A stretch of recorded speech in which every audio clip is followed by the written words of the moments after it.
Kita akan menceritakan tentang sebuah kisah yang bersumber dari kitab Durratun Nasyihin Filowasi wal Irsyad, karya Syekh Utsman bin Hasan bin Ahmad Syakir Al-Hubari, seorang ulama yang hidup di abad ke-9 Hijriah. Kisah ini menceritakan tentang seorang wanita pelacur dari kalangan Bani Israel yang sangat cantik. Seorang pelacur ini hanya mau diajak kencan jika dibayar dengan bayaran yang sangat mahal, yaitu 100 keping dinar. Sahabat muslim berbagi cerita yang dimuliakan Allah. Dikisahkan, dahulu terdapat seorang wanita pelacur di kalangan Bani Israel yang bernama Malikah. Ia kerap menggoda para pria dengan kecantikan wajahnya. Pintu rumahnya senantiasa terbuka, dan setiap hari ia duduk di atas ranjang yang menghadap pintu rumahnya. Tiap lelaki yang melihatnya pasti terpesona oleh kecantikannya. Mereka bisa bersenang-senang dengan wanita tersebut, asalkan mau membayar 100 keping dinar. Wanita itu juga memberi peluang kepada siapapun yang tertarik padanya, selama mereka mau membayar dengan jumlah bayaran tersebut. Pada suatu ketika, seorang pria yang merupakan seorang ahli ibadah dari kalangan Bani Israel, tanpa sengaja lewat di depan rumah tersebut. Dia melihat sebuah rumah yang terbuka, di dalamnya duduk seorang wanita yang memiliki kecantikan yang menawan. Dia berdoa kepada Allah Subhanahu wa Ta'ala, memohon agar dapat meredam hasrat yang membara di dalam dirinya.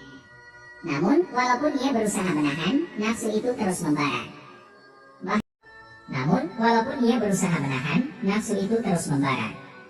Bahkan, ia sampai menjual baju tenun miliknya demi mendapatkan uang. Akhirnya, pria tersebut berhasil menjual kain tenun dan mengumpulkan uang hingga mencapai jumlah 100 keping dinar untuk memenuhi hasratnya menggauli wanita pelacur itu. Dengan membawa uang 100 dinar hasil jeripayahnya, kemudian si pria mendatangi si wanita pelacur itu, dan menyerahkan uang 100 dinarnya. Si wanita pelacur itu pun meminta agar uangnya diserahkan kepada seorang perwakilan wanita tersebut. Setelah itu, si pria itu pun diminta untuk memasuki sebuah kamar khusus yang telah disediakan di sana. Wanita itu kemudian berhias dengan sangat cantik dan duduk di atas ranjang. Pria itu pun segera mendekatinya dan duduk di samping wanita yang cantik itu di atas ranjang. Tidak lama kemudian wanita cantik yang bernama Malikah itu mendekati si pria dan siap untuk melayaninya.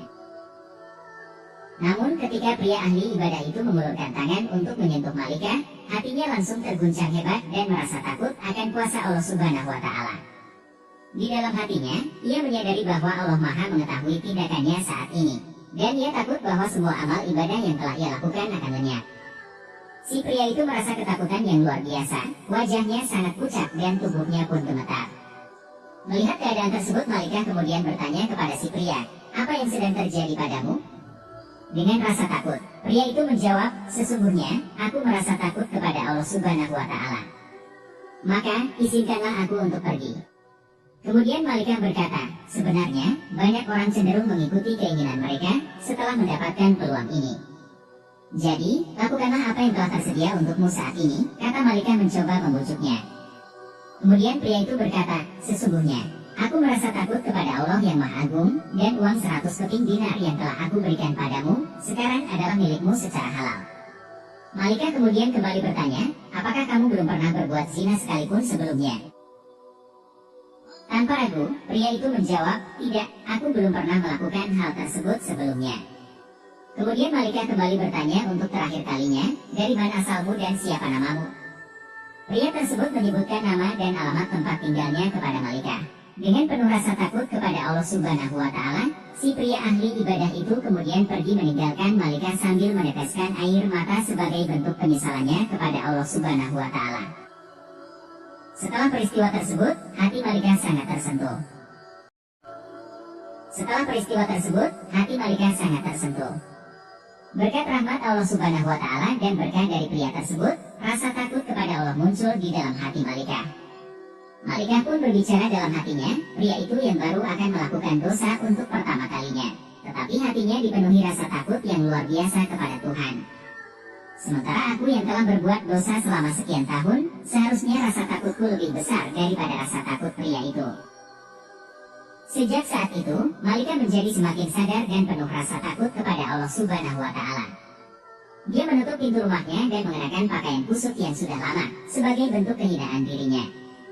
Malikah mulai rajin melakukan ibadah kepada Allah Subhanahu wa Ta'ala. Ia mulai berpikir dan berkata dalam hatinya, "Seandainya Kalau saja aku dapat bertemu kembali dengan pria itu, mungkin dia mau untuk menikahiku. Jika aku ada di sisinya, aku bisa belajar banyak tentang agama darinya. Dia bisa menjadi imamku dalam beribadah kepada Allah. Dengan seizin Allah Subhanahu wa Ta'ala, Malikah akhirnya memutuskan untuk pergi mencari pria yang telah membuka mata hatinya.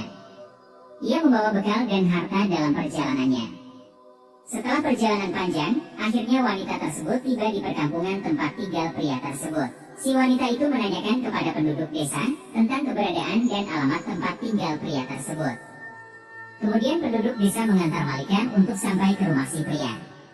Ketika Malikah tiba di depan rumah si pria, mereka memberitahu si pria bahwa ada seorang wanita yang datang dari jauh mencarinya. Si pria kemudian keluar dari rumahnya untuk bertemu wanita yang datang mencarinya. Malikah kemudian membuka cadarnya dengan maksud agar si pria itu dapat mengenalinya. Namun, pria itu sangat terkejut saat melihat bahwa wanita yang mencarinya adalah seorang wanita penghibur yang pernah dia temui sebelumnya.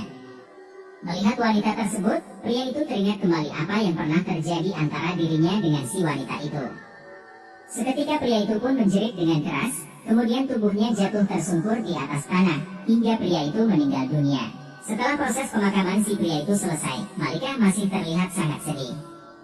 Dia datang dari jauh dengan niat baik untuk bertemu pria tersebut, tetapi sayangnya pria itu meninggal dunia pada saat yang sama yang pernah dia temui sebelumnya.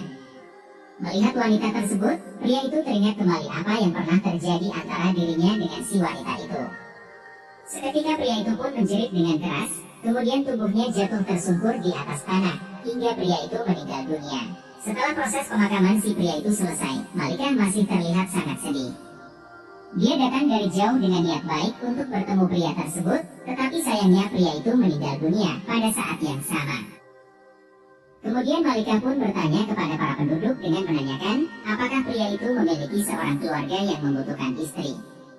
Salah seorang penduduk desa menjawab, dia memiliki seorang saudara yang soleh, namun hidup dalam kesulitan dan tidak memiliki harta. Dengan senang hati wanita itu berkata, tidak masalah, sebab aku memiliki harta yang mencukupi untuk kebutuhan kami kelak. Setelah dipertemukan, akhirnya wanita cantik itu menikah dengan pria soleh yang miskin, yang juga merupakan saudara dari pria yang dicarinya sebelumnya. Dari pernikahan mereka, Allah Subhanahu wa Ta'ala mengaruniakan mereka dengan 7 anak yang semuanya menjadi nabi pada masa Bani Israel. Namun, nama nabi dari keturunan Malikah tersebut tidak dijelaskan dengan rinci. Seperti yang telah kita ketahui bahwa terdapat 124.000 nabi, dengan 315 diantaranya adalah rasul. Dari sekian banyak nabi dan rasul tersebut, kita sebagai seorang muslim hanya diwajibkan untuk mengetahui 25 nabi. Sahabat berbagi cerita yang dimuliakan Allah. Jadi itulah kisah Malikah, seorang wanita pelacur dari kalangan Bani Israel, yang bertobat dan kemudian memiliki 7 anak yang semuanya menjadi seorang nabi. Sekian yang dapat saya sampaikan, atas kekurangan dan kesalahannya, mohon kiranya untuk dimaafkan. Yang benar datangnya dari Allah Subhanahu wa Ta'ala, apabila ada salah, itu datangnya dari saya pribadi sebagai manusia biasa. Sampai berjumpa di kisah menarik yang penuh makna selanjutnya. Dan saya akhiri. Wassalamualaikum warahmatullahi wabarakatuh.